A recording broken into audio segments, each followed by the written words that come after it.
कल के video lecture में मैंने आप लोगों को मेटकॉफ और चाक के अनुसार स्ट्रक्चर के आधार पर स्टोमेटा का क्लासिफिकेशन बताया था। आज के वीडियो लेक्चर में मैं आप लोगों को स्टेंस के अनुसार स्ट्रक्चर के आधार पर स्टोमेटा कितने प्रकार के होते हैं उसके बारे में आपसे बातचीत करूंगा। तो स्टेंस के अनुसार स्ट्रक्चर के आधार पर स्टोमेटा 7 प्रकार के होते हैं। कितने प्रकार के? 7 टाइप, जिसमें से 4 प्रकार के स्टोमेटा तो मेटकॉफ और चाक के अनुसार ही होंगे। वो कौन कौन से थे? एनेमोसाइटिक, एनआइसोसाइटिक, पैरासाइटिक और डायासाइटिक। स्टेंस ने भी ये 4 बताए, परंतु उन्होंने इन 4 के अलावा 3 और बताए। तो 4 और 3 कितने हो गए? 7। तो स्टेंस के अनुसार स्ट्रक्चर के आधार पर स्टोमेटा 7 प्रकार के होते हैं, जिसमें 4 प्रकार तो मेटकॉफ और चॉक ने जो बताए थे वही हैं। अब 5वां जो प्रकार का है स्टोमेटा वो है ग्रेमिनेशियस टाइप स्टोमेटा। ग्रेमिनेशियस टाइप स्टोमेटा में क्या होगा कि इस प्रकार के स्टोमेटा में गार्ड सेल डंबल शेप होगी, जबकि बाकी सब में क्या थी कि गार्ड सेल किडनी शेप होती है। इसमें गार्ड सेल क्या होगी?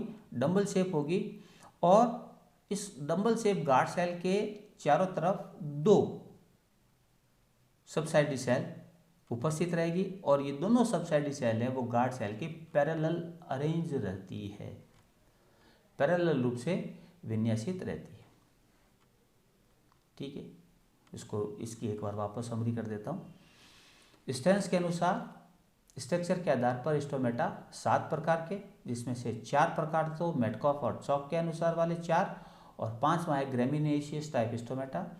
इस प्रकार के जो स्टोमेटा है उसमें गार्ड सेल डंबल शेप होती है, और इस डंबल शेप गार्ड सेल के चारों तरफ 2 सबसाइडी सेल पाई जाएगी, और दोनों सबसाइडी सेल गार्ड सेल के पैरेलली अरेंज्ड रहती है। उदाहरण कौन होगा? Family Gramineae. फिर है एक्टिनोसाइटिक टाइप स्टोमेटा।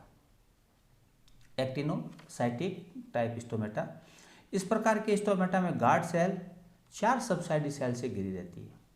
इसमें उसने ये नहीं बताया कि इसमें गार्ड सेल का शेप कैसी होगी। उसने केवल ये बताया कि इसके अंदर जो गार्ड सेल है वो जब 4 सबसाइडी सेल से घिरी रहती है, और चारों सबसाइडी सेल रेडियली एलोंगेटेड अवस्था में विन्यासित रहती है। Radially elongated. यहाँ पर जो एक्टिनोसाइटिक टाइप जो स्टोमेटा है उसमें आधार किसको बनाया? सबसाइडी सेल को, जो रेडियली एलोंगेटेड अवस्था में विन्यासित रहती है। तो ये हुआ 6ठा। 7वां कौन सा हुआ? 7वां होगा इसके अंदर साइक्लोसाइटिक टाइप स्टोमेटा। साइक्लोसाइटिक टाइप स्टोमेटा में गार्ड सेल 4 सबसाइडी सेल से घिरी रहेगी, और चारों सबसाइडी सेल एक रिंग के रूप में विन्यासित रहती है।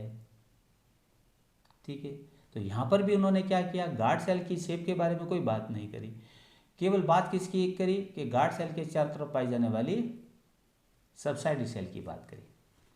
और साइक्लोसाइटिक टाइप स्टोमेटा में उन्होंने क्या बताया कि ये जो सबसाइडी सेल है वो गार्ड सेल के चारों तरफ एक रिंग के रूप में विन्यासित रहते हैं। तो ये तो वह स्ट्रक्चर के आधार पर स्टोमेटा का क्लासिफिकेशन, जिसमें पहला था स्टेबिन्स एंड जैन का क्लासिफिकेशन, दूसरा था मेटकॉफ और चाक का क्लासिफिकेशन, और तीसरा था स्टेंस का क्लासिफिकेशन। अब आता है कि फंक्शन ऑफ स्टोमेटा।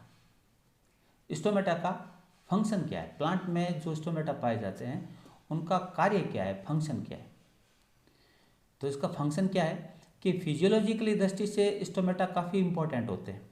ये प्रकाश संश्लेषण यानी फोटोसिंथेसिस, श्वसन यानी रेस्पिरेशन, वाष्पोत्सर्जन यानी ट्रांसपिरेशन, इन सभी क्रियाओं के द्वारा गैसों का आदान प्रदान करने जैसे महत्वपूर्ण कार्य करते हैं।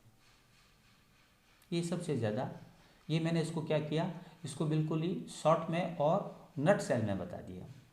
तो what is the importance of stomata? तो स्टोमेटा का इम्पोर्टेंस क्या है कि ये फिजियोलॉजिकली दृष्टि से तो काफ़ी इम्पोर्टेंट है। क्यों?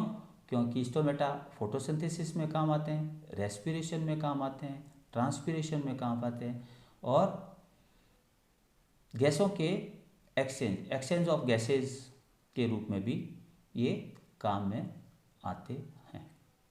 तो ये हुआ आपका स्टोमेटा के बारे में पूरा लेक्चर, जो कि मेरे ख्याल से 3 या 4 पार्टों में डिवाइड हो गया। एग्ज़ाम के में ये कभी कभी शॉर्ट नोट में आता है, right A short note on stomatas. तो इसमें आप लोगों को फिजियोलॉजी में भी आते हैं, एनाटॉमी में भी आ जाते हैं। तो जहाँ कहीं भी आए मैटर अपना ये रखना है, शॉर्ट एंड स्वीट, जिससे कि 3 घंटे में इसको अपन इस क्वेश्चन को अटेंड कर सकें। नेक्स्ट डे अपन जो भी होगा उसके बारे में बात करेंगे।